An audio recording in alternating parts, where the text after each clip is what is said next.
सोलापुर जिले के किसानों ने सोमवार को सीना नदी में पानी छोड़े जाने की मांग को लेकर आक्रोश व्यक्त करते हुए सिंचन विभाग के बाहर जोरदार धरना आंदोलन किया। इस आंदोलन में वरिष्ठ भारतीय जनता पार्टी नेता और पूर्व मंत्री आमदार सुभाष देशमुख भी किसानों के साथ शामिल हुए और प्रशासन से शीघ्र कार्रवाई की मांग की। सीना नदी सूखने से दक्षिण सोलापुर, उत्तर सोलापुर और मोहोल तालुका में फसलें और पशुधन संकट में आ गए हैं। गन्ना, ज्वार, बाजरा जैसी फसलें सूख रही हैं और पशुओं के लिए चारा पानी की भी भारी कमी है। पानी छोड़ने के वादे पर अमल न होने से नाराज किसानों ने सुभाष देशमुख के नेतृत्व में सिंचन भवन के बाहर धरना शुरू किया। किसानों का आरोप है कि प्रशासन बार बार वादा करके मुकर रहा है। यह संकट हर साल गहराता जा रहा है, इसलिए राज्य सरकार से तुरंत हस्तक्षेप और दीर्घकालीन जल प्रबंधन योजना की मांग की गई है।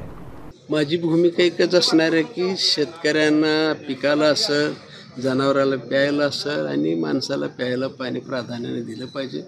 पिण्याचं प्राधान्याबरोबर जनावरांचं सुद्धा पिण्याच्या पाण्याची आणि जनावराला लागणाऱ्या चाऱ्याची सुद्धा म्हणजे पाण्यामधूनच सोय होत असते। त्याच्यामुळे शेतीला सुद्धा जेवढं आहे त्यातलं थोडं थोडं का होईना पण पाणी मिळालं पाहिजे एवढीच भूमिका आहे की 5 तारखेला शेतकऱ्यांनी मागच्या सोमवारी आंदोलन केलं होतं। त्या दिवशी प्रशासनाने लेखी पत्र दिलं होतं की 5-6 दिवस चालू आहे पाणी, आम्ही काही करून 12 तारखेला नदीमध्ये पाणी सोडू असं लेखी आश्वासन सुद्धा आहे। काय लेखी आश्वासन आणि त्या ह्याच्यावरती थांबले होते।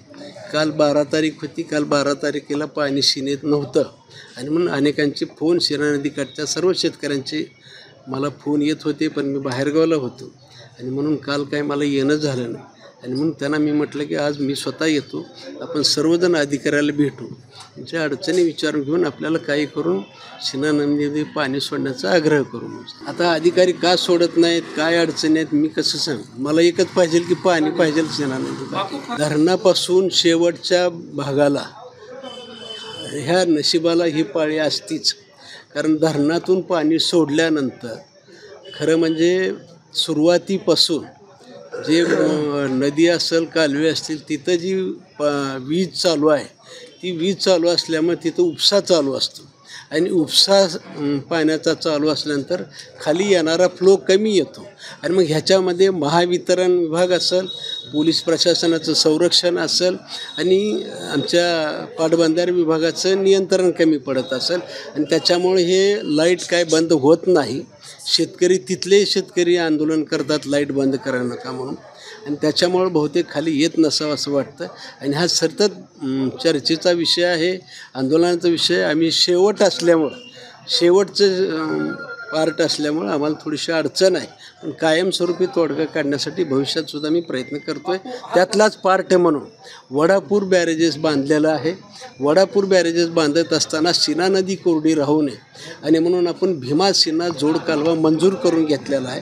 त्याला आता मान्यता मिळाली, त्याचं सर्वेक्षण चालू आहे आणि त्याला ह्या वडापूर बॅरेजेसमधून पाणी उचलण्याची परवानगी अधिकृतरित्या घेतलेली आहे आणि ती बॅरेजेस झालं, बोगदा झाला तर सीना नदीला बारमाही पाणी, जसं भीमेला पाणी तसं सीनेलासुद्धा पाणी भविष्यात राहू शकतं। पण अजून एखादं वर्ष 2 वर्ष आम्हाला हा त्रास सहन करावाच लागणार आहे। वरच्या शेतकऱ्यांनी जोपर्यंत आम्हाला सहकार्य करत नाहीत, प्रशासन आम्हाला जोपर्यंत सहकार्य करत नाही तोपर्यंत हे आंदोलन आम्हाला करावंच लागणार आहे। आज मग सारखं बोलत असतो, परंतु पाणीच पुढे ढकलता येणार ना।